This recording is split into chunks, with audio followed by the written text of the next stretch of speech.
everybody! I have mentioned quite a few times in the past month or so that I wanted to do this video, and it is finally here. It is my review of the ink Diamine Damson, which is what I would call a dark grayish purple. I have been wanting to review this ink because I use it all the time. It is one of the first inks I ever got. I actually originally got it as a sample, and then I just knew immediately that I was going to end up buying the whole bottle because I just found myself using it a lot. It is perfect for work because depending on the pen, it pretty much looks black, but once you play around with it, you realize that there's just so much nice shading to it and really a great variety of hues to its purple color. So this is what the box looks like, and then when you open it, you see a very beautiful gold cap like all Diamine bottles have, at least the ones this size. This is the 80 ml bottle, but I know that they also come in the 30 ml bottle and cartridges as well. I can't remember the price of this bottle, but I'll put it in the screen in case you're interested. But all Diamine inks are what I would call a normally priced ink, so not absolutely cheap but not something too expensive. Moving on to the bottle, it is a glass bottle, and personally I absolutely love the design of these bottles. I think the label looks very circusy and I love the typography in it, but also the dark with the gold is very much in my aesthetic. And then once you open it, the opening that you use to dip your pen in I think is the perfect size. It doesn't feel like it's too big so that the ink is going to spill, but also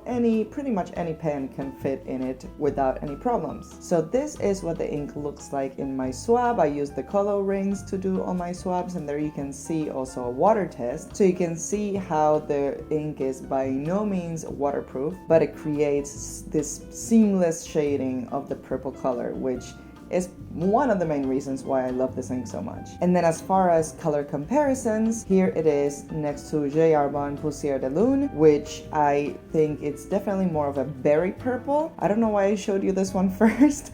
I don't think it's the closest one to it. The closest one would be the next one that I'm putting down on the right side, which is Roaring Klinger Scabiosa, which is also a grayish toned dark purple. You definitely can see that Scabiosa is much lighter than Damson. And then for two more comparisons, both of these being shimmering inks, this grayish shade of purple can definitely be compared to the Robert Oster Barossa Gilt, which is a similar tone of purple. And then this might come as a bit of a surprise, but Nemacine Colsac Nebula. I know this one comes off very much as black when you first use it and put it in, but when you swab it, or if you use a drier calligraphy nib, or when you use water, you can see it's pretty much a dark purple. And then I also wanted to compare it to another Diamine purple ink, which the only other one I have tried is Grape. You can definitely see how Damson is much grayer, and Grape being more towards the reddish side of the purples. And then another one that also is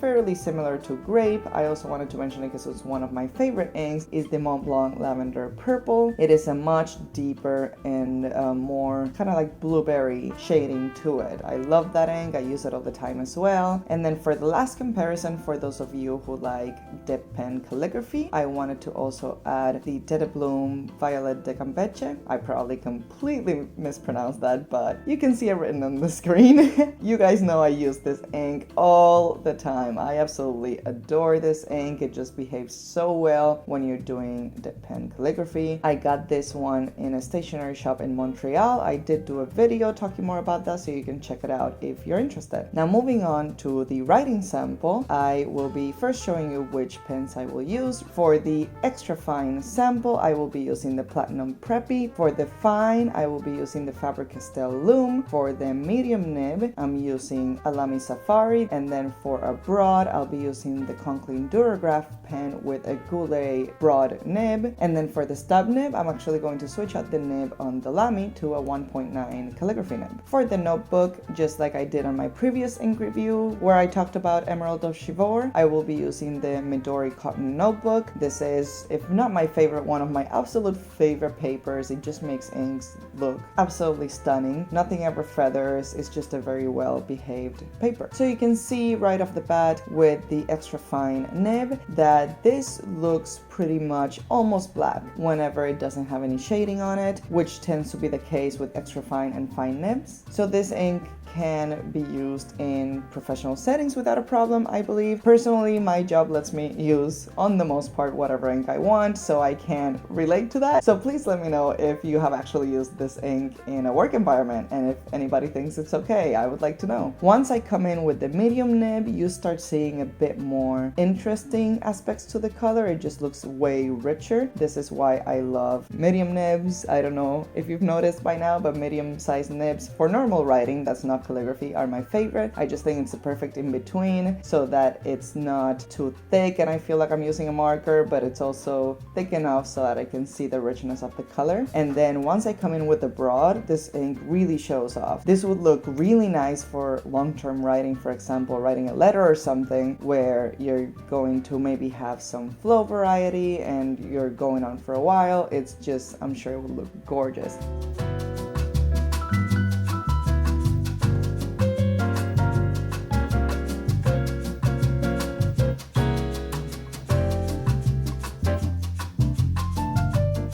Then when you come in with a calligraphy nib, that's where you really can see the shading. It's not a lot of shading, but it's just enough so that you can tell, oh, this is actually a shade of purple. This is not a black ink. And that to me makes it really interesting because it's almost surprising that it's purple. Then while the calligraphy is going on, which always takes a bit longer, I'm speeding it up because of that. I do want to mention that I did use this ink for all of the Inktober, or at least all of the ones I actually did. I didn't finish Inktober in 2018. We'll see how it goes in 2019. But for all of the drawings that I did limit myself to only using one single ink, and that was Diamine Damson. So if you want to check it out, I did do a video doing a flip through of my Inktober sketchbook so you can see the results of this ink from a different perspective. As for the flow when I'm doing calligraphy, Diamine inks in general I think are very comfortable to use because they are fairly wet but not too much so it feels like it's feathering all over the place, but it does work well with drier calligraphy nibs like the Lamy, for example. If you compare a Lamy or a Kaweco to a Goulet stub, which are pretty wet, drier inks could become a problem, and I find that this ink works just as beautifully both with dry calligraphy nibs and wet ones. And then finally, for the water test, I am, just like I did in the previous ink review, just doing a quick sketch of my Galleon logo so that we can try out how it reacts to water and how the shading looks. And personally, like I mentioned earlier, this is my absolute favorite part of this ink. I think once you put water in it, it just blends in such a seamless, beautiful way. I don't know what is it about it. It just reminds me of this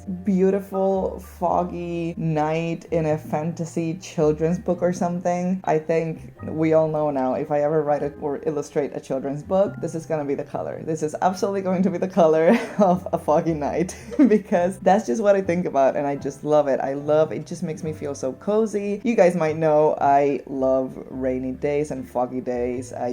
There's something about it that makes me feel very cozy and comfortable, especially foggy days, right? You know, when it's not raining yet or it already rained, but it's still gloomy. I love days like that. And that's part of what this ink reminds me of. Maybe it's the grayish hue in it. I would love to know if you have used this ink, and if you have, what do you think about it? Do you use it often? And if you do, what do you use it with? What nib do you think it's best with personally? Like I mentioned multiple times, I love to use it for drawing with a water brush, but also I love it for calligraphy, and I particularly love it with broad nibs, even though I am not a broad nib person, but this ink deserves it.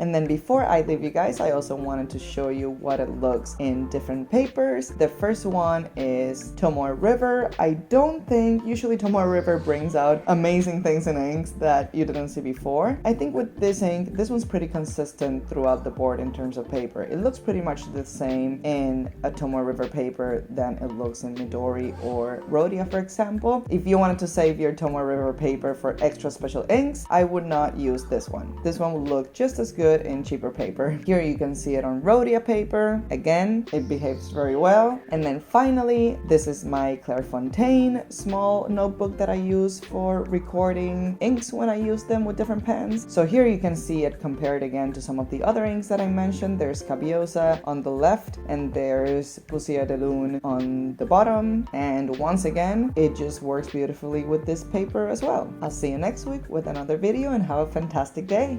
Bye!